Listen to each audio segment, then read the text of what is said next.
अस्सलाम वालेकुम नाज़रीन, प्रोग्राम हादी सेहत में वेलकम। मेरा नाम हकीम नासिर अली मिन्हास है। उम्मीद करता हूँ आप सब खैरियत से होंगे। नाज़रीन, आज आपको जिस मर्दाना बीमारी के बारे में बताऊँगा वो है वेरिकोसील।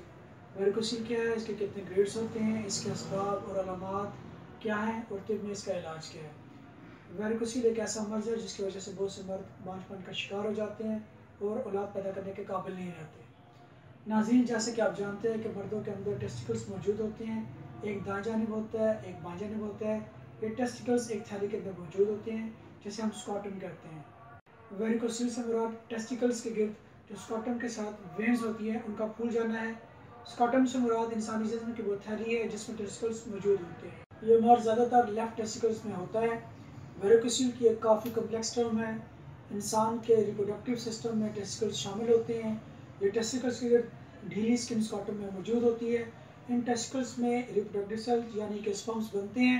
इन्हीं टेस्टिकल्स में टेस्टोस्टेरोन भी पैदा होते हैं। ये टेस्टोस्टेरोन अपने मसल्स की ताकत और सेक्सुअल कुव्वत के लिए इस्तेमाल होते हैं।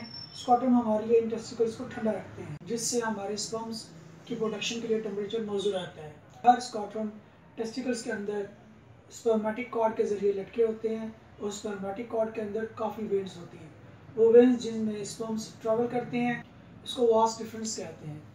जबकि एक वेन जिसका नाम टेस्टिकुलर आर्टरी है, यह खून को टेस्टिकल से वापस पेंटनी कॉम्प्लेक्स से खून टेस्टिकल्स वेन्स में जाता है। वेन्स में वन वे वॉल्व सेल्स होते हैं जो कि खून को वापस टेस्टिकल्स में जाने से रोकते हैं। जब टेस्टिकल वेन्स में मौजूद ये वॉल्व डैमेज हो जाते हैं, ये काम सही तरह अंजाम नहीं दे पाते जिसकी वजह से खून वापस टेस्टिकल्स को जाना शुरू हो जाता है। क्योंकि बाएं तरफ की वेन्स दाएं तरफ की वेन्स की निस्बत ज़्यादा सीधी और लंबी होती हैं। खून की इस हरकत की वजह से पेंटनी कॉम्प्लेक्स की वेन्स फूल जाती हैं जिसकी वजह से टेस्टिकल का टेम्परेचर बढ़ जाता है। टेस्टिकल्स के लिए स्पर्म की प्रोडक्शन मुश्किल हो जाती है जो कि मर्दाना बांझपन का बाइस बनती है। स्पर्म के अलावा यह टेस्टोस्टेरोन की तादाद को भी कम कर देती है जिसकी वजह से आप कई सेक्सुअल मसाइल का शिकार हो जाते हैं। वेरिकोसील स्पर्म की तादाद और मिकदार दोनों पर असर करता है। टेस्टिकल्स को एक खास मकसद के तहत जिस्म से बाहर रखा गया है क्योंकि इंसानी जिस्म का दर्जा हरारत ज़्यादा होता है जबकि इसके मुकाबले में टेस्टिकल का दर्जा हरारत बाकी जिस्म से 1 से 2 सेंटीग्रेड कम होता है। नाज़रीन, आप बात करते हैं वेरिकोसील के ग्रेड्स के बारे में। वेरिकोसील के 5 ग्रेड्स होते हैं। सबसे पहले बात करते हैं ग्रेड 1 के बारे में। ग्रेड 1 वेरिकोसील में जोर लगाने पर टेस्टिकल्स में नसों के अंदर खून का दौरानिया रिवर्स नहीं होता। अगर लेटने या खड़े होने पर दोनों सूरतों में वेरिकोसील नज़र ना आए और ना ही मॉलिश को महसूस हो तो वो ग्रेड 1 वेरिकोसील है।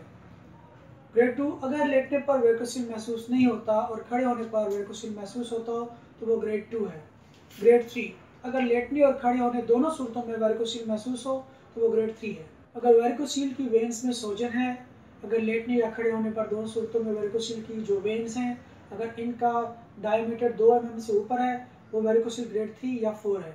अगर वेरिकोसील में जोर लगाने पर टेस्टिकल में नसों के अंदर खून का दौरानिया रिवर्स होता है तो ये हायर वेरिकोसील के ग्रेड 3 या 4 में चला जाता है। ग्रेड 4 अगर लेटने और खड़े होने पर दोनों वेन्स नज़र आती हैं और हाथ लगाने पर महसूस होती हैं तो वो ग्रेड 4 है। ग्रेड 5 अगर टेस्टिकल का साइज छोटा हो गया तो इसको ग्रेड 5 कहा जाता है। ऐसी किसी भी सूरत में फ़ौरन अपने स्पर्म का टेस्ट करवाएं या फिर टेस्टोस्टेरोन लेवल चेक करवाएं। वेरिकोसील की मंदरजा झैल अलामात हैं टेस्टिकल्स में दर्द होना, टेस्टिकल्स में चुभन का होना, टेस्टिकल्स की थैली के नज़दीक सोजन, स्क्रॉटम के अंदर वेन्स का फूल जाना, टेस्टिकल्स का सिकुड़ जाना। इस बीमारी में खुसरे के ऊपर एक उभार सा मालूम होता है जो नीचे से खुला हुआ और ऊपर से तंग और गिरादार होता है। मरीज़ चिड़चिड़ापन का शिकार हो जाता है, मरीज़ डिप्रेशन में चला जाता है। वह नाज़रीन, आप वेरिकोसील के असबाब के बारे में बात करते हैं। 15 से 30 साल के दरमियान मर्दों को वेरिकोसील होने के इम्कान ज़्यादा होते हैं। जो मर्द ज़्यादा वज़न उठाते हैं उनको ये मर्ज ज़्यादा होता है। ज़्यादा वज़न उठाने से बाईजानिब की टेस्टिकल की वेन्स पर ज़्यादा इफेक्ट होता है। गुर्दे की खराबी, मैदे की खराबी, कब्ज़, बवासीर, खून का गाढ़ापन या खून में कोलेस्ट्रॉल का बढ़ जाना, तम्बाकू नोशी, सिगरेट नोशी, शराब नोशी। ऐसे लोग जिनको मोटापे की बीमारी होती है उनको ये मर्ज हो सकता है। वो लोग जो जिगर के किसी मर्ज में मुब्तला हो उनको भी ये बीमारी हो सकती है। नाज़रीन, वेरिकोसील की वजह से लो स्पर्म काउंट भी डेवलप हो जाता है। इसकी वजह से ओलिगोस्पर्मिया डेवलप हो सकता है और बाज़ औक़ात ऐसा भी होता है कि ज़ीरो स्पर्म काउंट यानी कि एज़ोस्पर्मिया भी डेवलप हो जाए। नाज़रीन, मैं आपको ये कहना चाहूँगा कि इनमें वेरिकोसील का तरीका इलाज नहायत मौसर और पुरअसर है जो कि वेरिकोसील को मुकम्मल ख़त्मा कर देता है। कुदरती तरीका इलाज ही ऐसा इलाज है जिसके रिजल्ट मुस्तकिल हैं। हादी दवाखाना पर मेडिकल रिपोर्ट्स की मदद से मरीज़ में मर्ज़ की तशख़ीस की जाती है और मरीज़ में वेरिकोसील की नोयत को मालूम किया जाता है। हादी दवाखाना पर बगैर ऑपरेशन वेरिकोसील का 100% इलाज मुमकिन है। हादी दवाखाना पर वेरिकोसील के असल असबाब को नज़र रखकर इसका इलाज किया जाता है। वेरिकोसील के इलाज के बाद ओलिगोस्पर्मिया और नेक्रोस्पर्मिया की बीमारी से निजात हासिल हो जाती है। तो फिर आज हादी दवाखाना पर तशरीफ़ लाएँ और मुकम्मल यकीन के साथ अपना इलाज करवाएँ। अल्लाह हाफ़िज़।